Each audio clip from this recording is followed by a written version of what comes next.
Hi Stardust. I thought I'd try reading to you from somewhere different today, so it's in my back garden.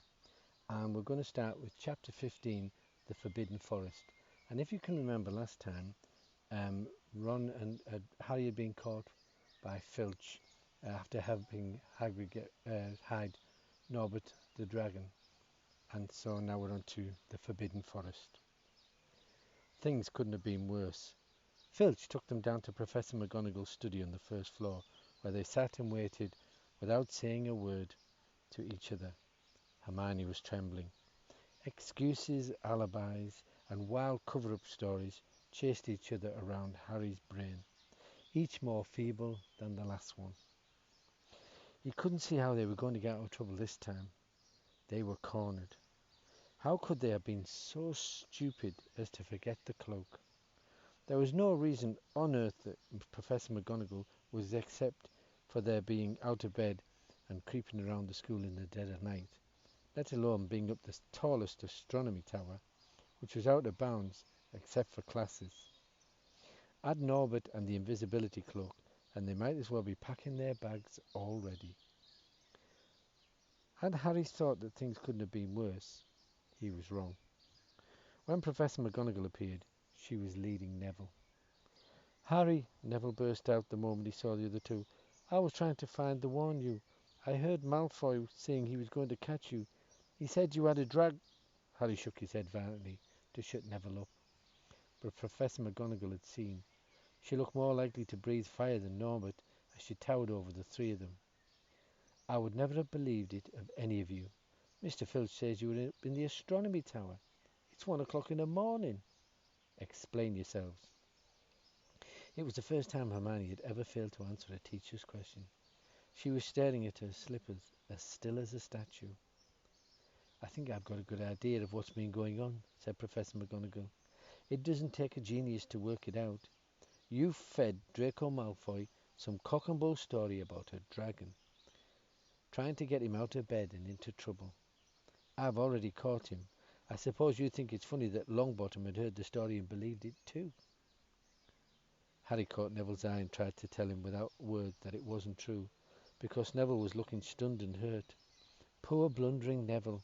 Harry knew what it must have cost him to try and find them in the dark, to warn them. "I'm disgusted," said Professor McGonagall. "4 students out of bed in one night. I've never heard such a thing before. You, Miss Granger, I thought you had more sense.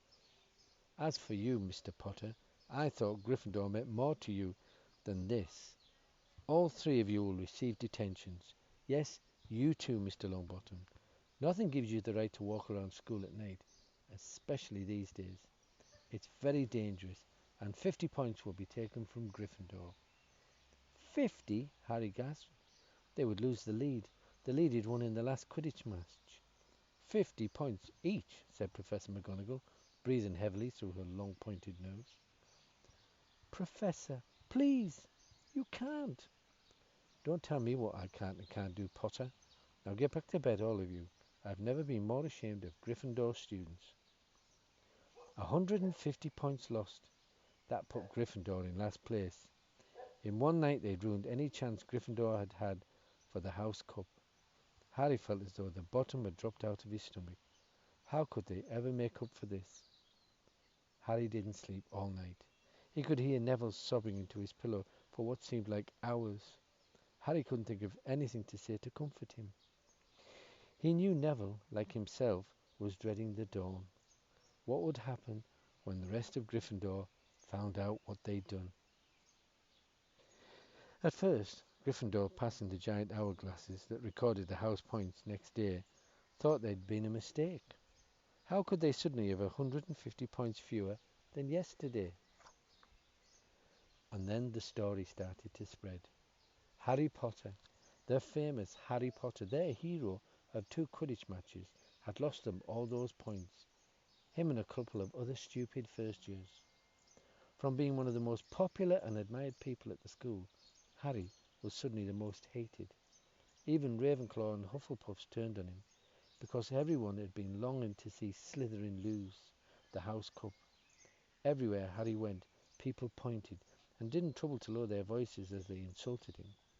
Slytherins, on the other hand, clapped as he walked past them, whistling and cheering. "Thanks, Potter. We owe you one." Only Ron stood by him. "They'll all forget this in a few weeks. Fred and George have lost loads of points in all the time they've been here, and people still like them." "They've never lost 150 points in one go, have they?" said Harry miserably. "Well, no," Ron admitted. It was a bit late to repair the damage, but Harry swore to himself not to meddle in things that weren't his business from now on. He'd had it with sneaking around and spying. He felt so ashamed of himself, he went to Wood and offered to resign from the Quidditch team. "Resign?" Wood thundered. "What good will that do? How are we going to get any points back if we can't win at Quidditch?" But even Quidditch had lost its fun. The rest of the team wouldn't speak to Harry during practice, and if they had to speak about him, they called him the Seeker. Hermione and Neville were suffering too. They didn't have as bad a time as Harry because they weren't as well known, but nobody would speak to them either. Hermione had stopped drawing attention to herself in class, keeping her head down and working in silence. Harry was almost glad that his exams weren't far away. All the revision he had to do kept his mind off the misery. He, Ron and Hermione kept to themselves, working late into the night, trying to remember the ingredients in complicated potions, learn charms and spells off by heart, memorize the dates of magical discoveries and goblin rebellions. Then, about a week before the exams were due to start, Harry's new resolution not to interfere in anything that didn't concern him was put to an unexpected test. Walking back from the library on his own one afternoon, he heard somebody whimpering from a classroom up ahead. As he drew closer, he heard Quiddle's voice. No, not again, please." It sounded as though someone was threatening him. Harry moved closer. All right, he heard Quiddle sob. Next second, Quiddle came hurrying out of the classroom, straightening his turban. He was pale and looked as though he was about to cry. He strode out of sight. Harry didn't think Quiddle had even noticed him. He waited until Quiddle's footsteps had disappeared, then peered into the classroom. It was empty, but a door stood ajar at the other end. Harry was halfway towards it before he remembered what he'd promised himself about not meddling. All the same, he'd have gambled 12 Philosopher's Stones that Snape had just left the room, and from what Harry had just heard, Snape would be walking with a new spring in his step. Quirrell seemed to have given up at last. Harry went back to the library where Hermione was testing Ron on astronomy. Harry told them what he'd heard. "Snape done it then," said Ron. "If Quiddle's told him how to break his anti-dark force spell." "They're still fluffy though," said Hermione. "Maybe Snape found out how to get past him without asking Hagrid," said Ron, looking at the thousands of books surrounding him. "I bet there's a book somewhere in here telling you how to get past a giant three-headed dog. So what do we do, Harry?" The light of adventure was kindling again in Ron's eyes, but Hermione answered before Harry could. "Go to Dumbledore. That's what we should have done ages ago. If we try anything ourselves, we'll be thrown out for sure." "But we've got no proof," said Harry. "Cuddle's too scared to back us up. Snape's only going to say he doesn't know how the troll got in at Halloween, and that he was nowhere near the third floor. Who do you think they'll believe, him or us? It's not exactly a secret we hate him. Dumbledore'll think we made it up to get him sacked.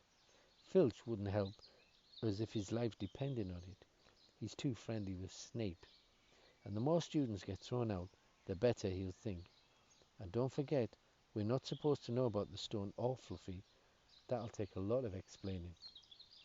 Hermione looked convinced, but Ron didn't. He was just to do, if we just do a bit of poking around." "No," said Harry flatly. "We've done enough poking around."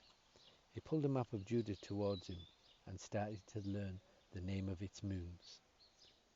So, and that's where we're going to leave it for this time. I hope you've enjoyed this reading, and next time we'll find out what Harry has planned next. So, well done. Bye for now.